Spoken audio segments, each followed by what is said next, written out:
On July 8th, President Trump gave an interesting speech on his environmental policy or his approach to environmental issues. And I thought it was very interesting.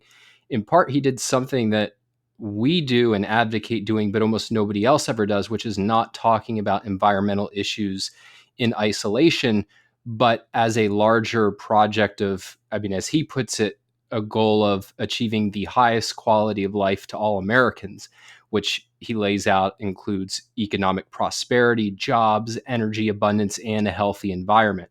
And I think you saw at least an attempt to do what we've talked about in this podcast as arguing to 100 and then arguing opponents down to negative 100. And I'll just quickly give a few quotes that give some sense of this. So when he's laying out his administration's goals and records, he says that I have given, and he's talking about his cabinet secretaries, clear direction to focus on addressing environmental challenges so we can provide the highest quality of life to all Americans. He goes on to talk about how we have the cleanest air and water in American history, which I'll come back to.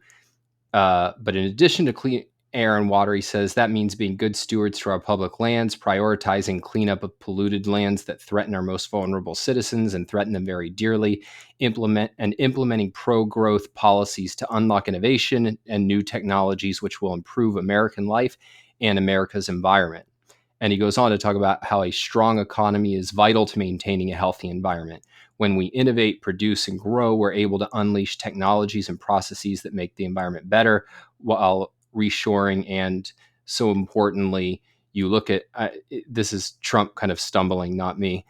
You look at reshoring production all the way, taking it away from foreign polluters and back to American soil. So in effect, he's saying that the more productive we are, we're able to produce here where we have a really good environment quality record and policies versus over shores where the quality and laws are not that good.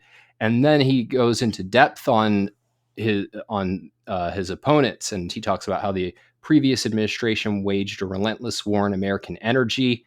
And he talks about some of the negative consequences of that, including that, quote, these radical plans would not make the world cleaner. They would just make and put Americans out of work, and they put them out of work rapidly. And he goes on to talk about the Green New Deal and its enormous costs and how it will kill jobs. It will, quote, crush the dreams of the poorest Americans and disproportionately harm minority communities.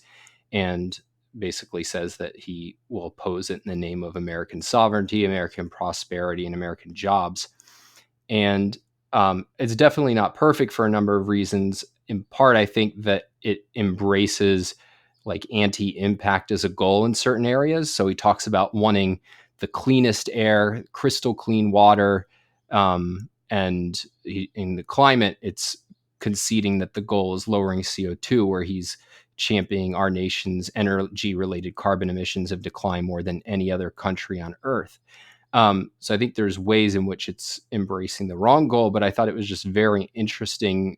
I think the reframing is on the right track, and it's certainly something that I would like to see more of from people who are interested in human flourishing and energy progress. I mean, one thing with the point about energy, the U.S. and environment.